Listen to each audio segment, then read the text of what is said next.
Daniel was relevant in the reign of 4 kings. 4 kings. 4 kings. Talking about King Nebuchadnezzar, King Belshazzar, King Darius, and King Cyrus. He was relevant. You will be relevant. Amen. In this generation, you will be relevant. Amen. In your office, you will be relevant. Amen. In your business, you will be relevant. Amen. In your family, you shall be relevant. Amen. In the name of Jesus. Amen. Lift up your hand and say, Father, give me good understanding. In the name of Jesus. Shout the glorious amen. Amen. Say, Father, in the name of Jesus, give me good understanding. Give me a heart of understanding. Hallelujah. In Acts chapter 1 verse 8, Jesus said, but ye shall receive power after that the Holy Ghost is come upon you, and ye shall be witnesses unto me both in Jerusalem and in all Judea and in Samaria and all unto the utmost part of the earth. You shall be witnesses. You shall now become that influence that God has ordained you to be. Why? Because of the power of the Holy Spirit in you. And one of the things the Holy Spirit brings when you are empowered is insight. Someone said insight. Insight. And of course, in the first service we have said that insight is what is called good understanding. Insight is what? Good understanding.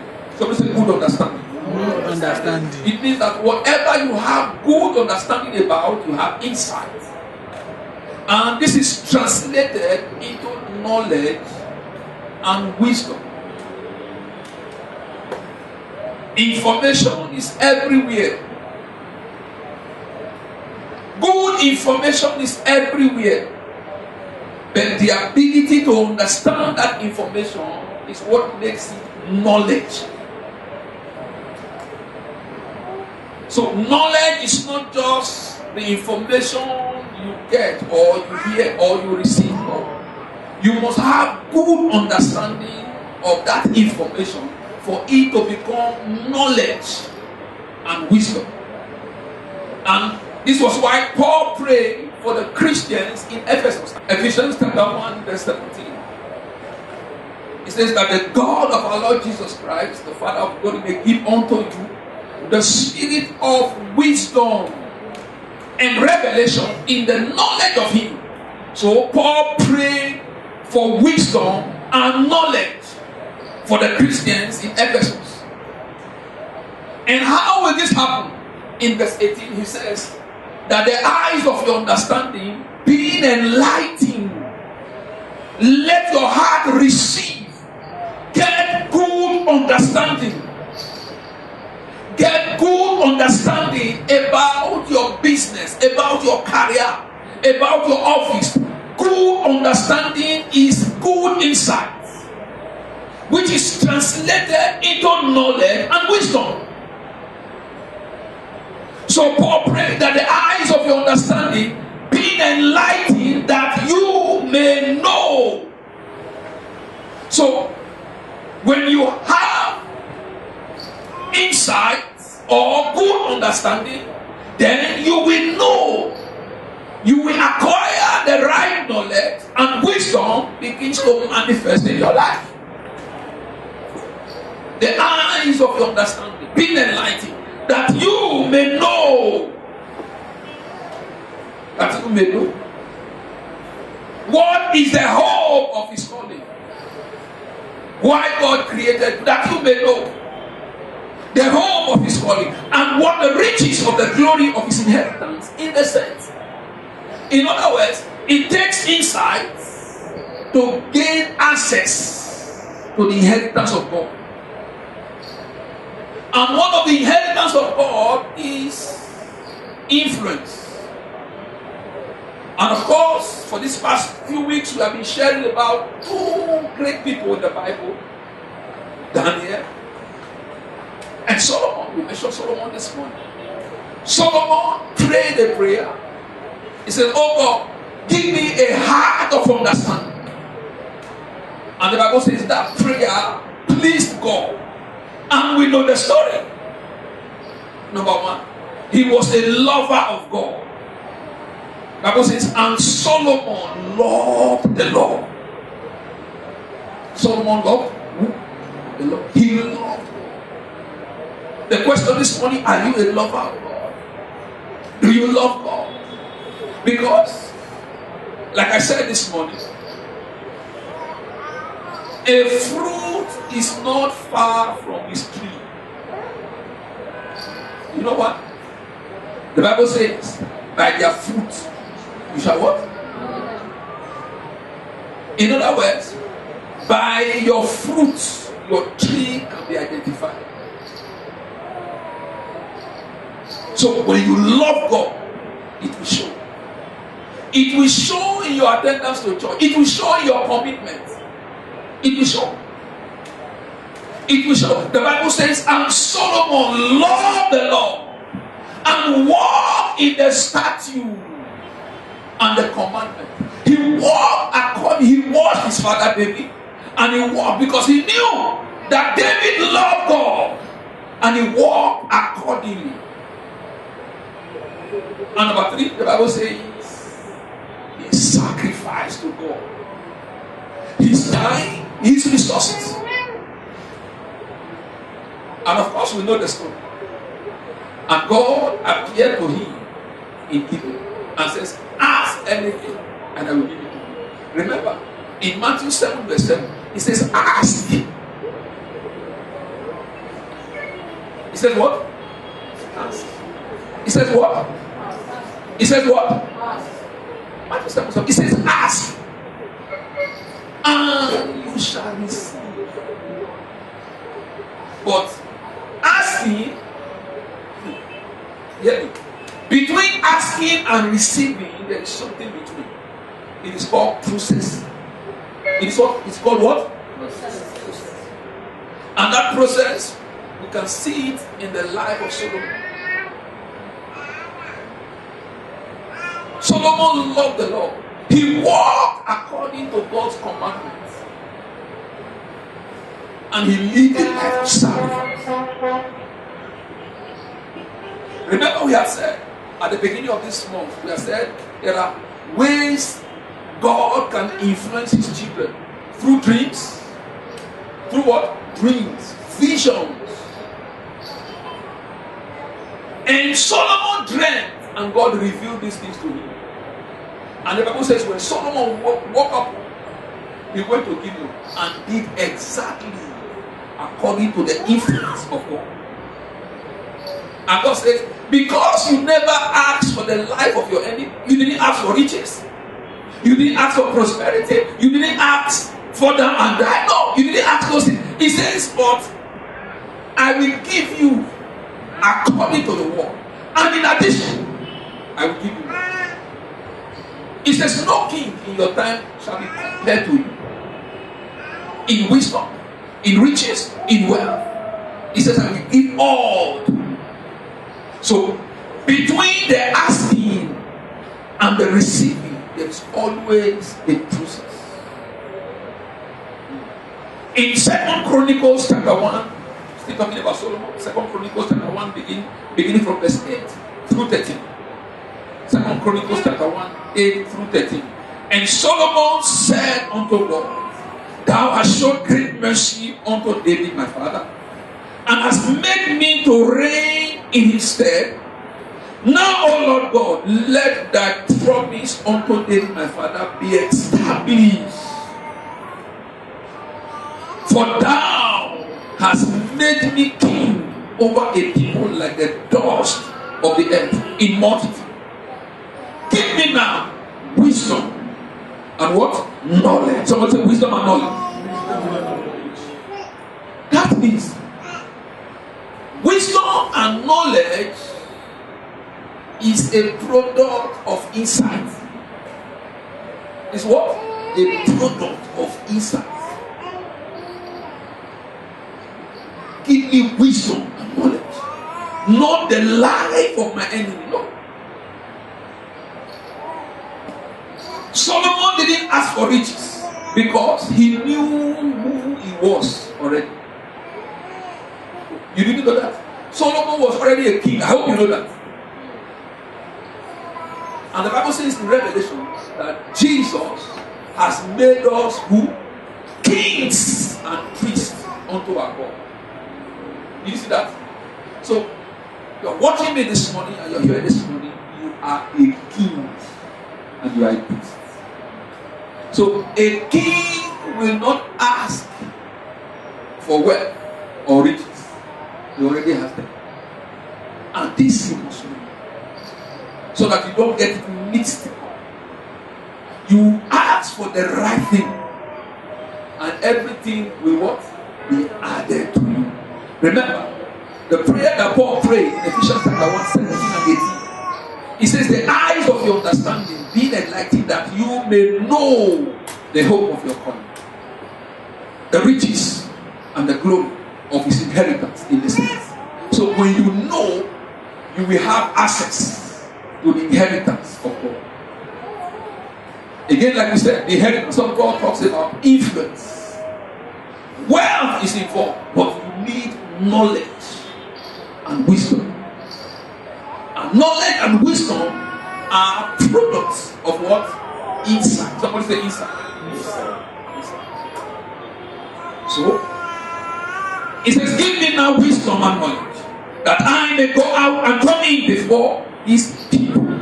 For who can judge these thy people that is so great? And God said to Solomon, because this was in thy heart, and thou hast not asked riches, wealth, or honor, nor the life of the enemies, neither yet has asked long life, but has asked wisdom and knowledge for thyself, that thou mayest judge my people, over whom I have made thee kings. God has made you kings and priests. I didn't hear you believing amen. Amen. Verse 12. It says, wisdom and knowledge is granted unto thee, and I will give thee riches and wealth and honor, such as none of the kings have had that have been before thee, neither shall there any after thee have the like. Then Solomon came from his journey to the high place that was at Gibeon to Jerusalem, from before the tabernacle of the congregation, and reigned over Israel. You will reign over that office. Amen. You will reign over that business. Amen. In the name of Jesus. Now, like I said, we have talked about Daniel, we have talked about Solomon. And this was in their days. Now, let's talk about our days. God wants you to be reigning and ruling in life. God wants you to be a man and a woman of great influence. But for you to step into that position, you must be a man and a woman of great influence, great insights. Great what? Insights. You must understand. You must ask God for a heart of understanding. You must ask God for a heart of understanding. Hear me? In Luke 11 verse 31, Luke 11 verse 31, Jesus began to speak. He says, the queen of the south shall rise up in the judgment with the men of this generation. Why? Because this generation goes for the wrong thing and condemn them. For she came from the utmost part of the earth to hear the wisdom of Solomon.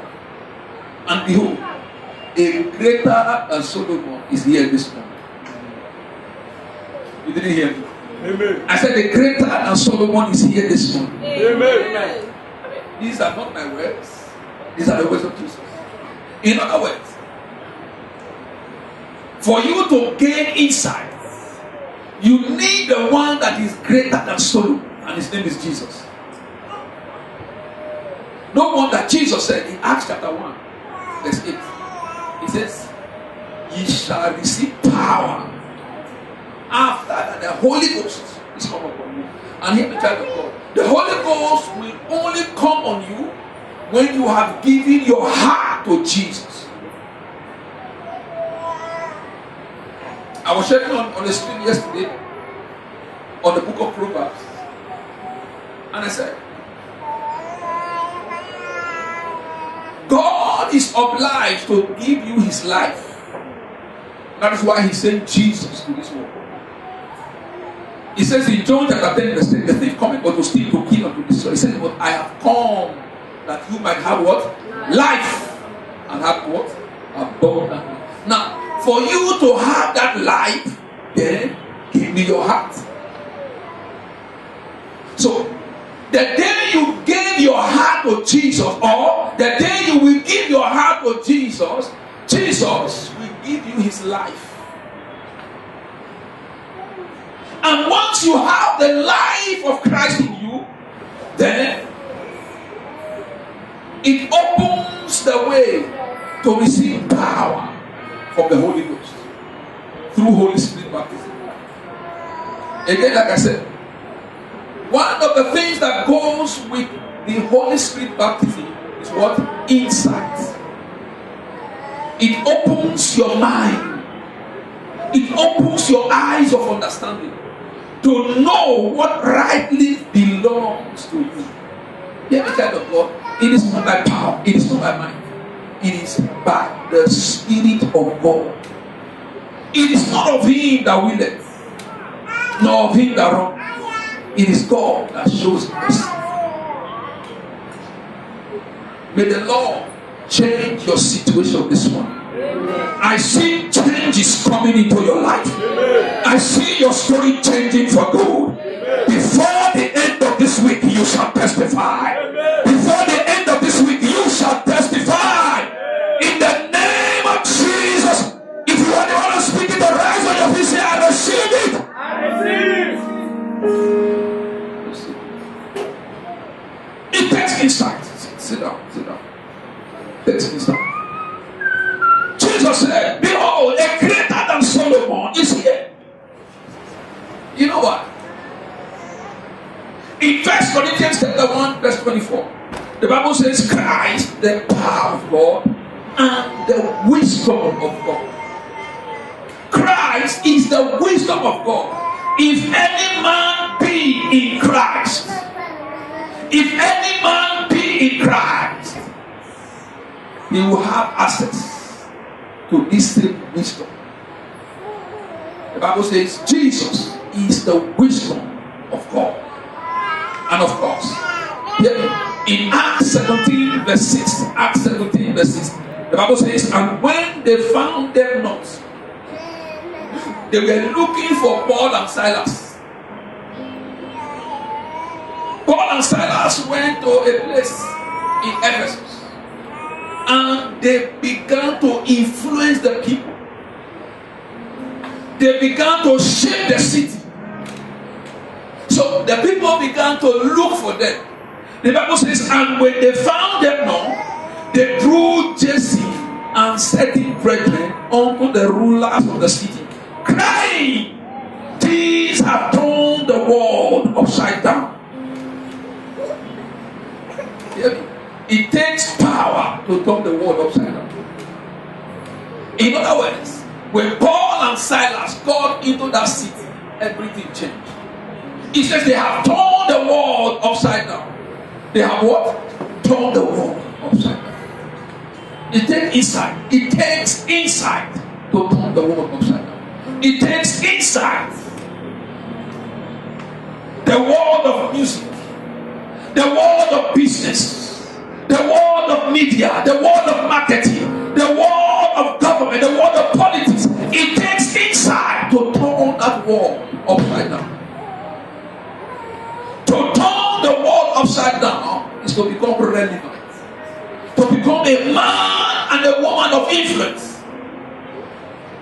It takes insight to turn the world of business upside down.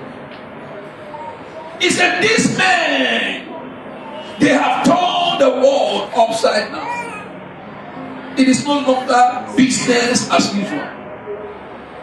They have turned the world upside down. Why? Paul and Silas could do that because they have received power from God. The Bible says, greater is he that is in you than he that is in the world. The greater one is on the inside of you for you to turn your world upside down. To turn that office, turn that world upside down. That business, turn it upside down. The Spirit of God cannot make use of you when you are stubborn. Stubborn spirit. The Bible says, and Solomon loved the Lord, and he walked according. Paul and Silas, they were moved by the Holy Ghost. Hear me? Paul was Saul. His name was Saul. Was a stubborn guy. If you know him, one study about Saul. The Bible says he attacked the church. He was the one that stood as witness that Stephen might be killed. Anywhere Saul appeared, he was a man of great influence. You know, when he was Saul, the apostles we hear of Saul, they will disappear, they will run. The people we hear of him, they will disappear. Why? Because he was under the wrong influence. And remember, I told you, you can be under the influence of God or the influence of what? Darkness. Paul was a stubborn man. The Bible says he took letters from the high priest and said, give me letters so that I can deal with this people.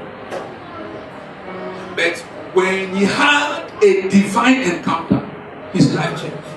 And everywhere Paul went, he would turn his world upside down. That is why I pray for you this morning. May you have this divine encounter. Amen. That stubbornness will become passion. Passion for the things of God.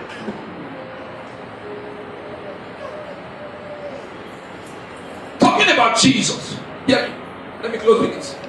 Talking about Jesus in John chapter 12, verse 19. John chapter 12, verse 19. When Jesus began to display everywhere he went, signs and wonders, miracles, breakthrough, healing the sick, raising the dead, feeding the poor. Everywhere Jesus went, he was doing good. Remember, the Bible says in the book of Acts, Acts chapter 10, it says how God anointed Jesus. Remember that story? How God anointed Jesus with the Holy Ghost and with what? With power. He went about doing good, influencing his environment, healing all that were oppressed of the devil. For God was with him. Jesus was so effective in his own days. Guess what? In John 12, verse 19. The Bible says, and the Pharisees said among themselves, perceive ye how ye prevail nothing? Behold, the world is gone after him. The world is what? Gone after him. Gone after him. The world has submitted to him. One, up till now, the world has submitted to Jesus. Now, Jesus is saying, a greater than Solomon is here. Solomon was a man of fame and influence in his days. He's here. And the testimony you can see in the life of Jesus. I pray for you this morning. May this testimony resonate in your life in the name of Jesus. It's the same. In other words, if you want to become effective and turn your world upside down, Look at Paul and Silas. He says, these were the men, these were the men. The Bible says, as the custom of Paul was, he will go there and he will scatter everything.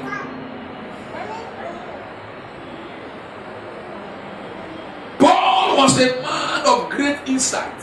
No wonder he prayed for the children or the church, the brethren in the church at Ephesus. He says that your eyes of understanding, if you know what I know, you will change your world upside down.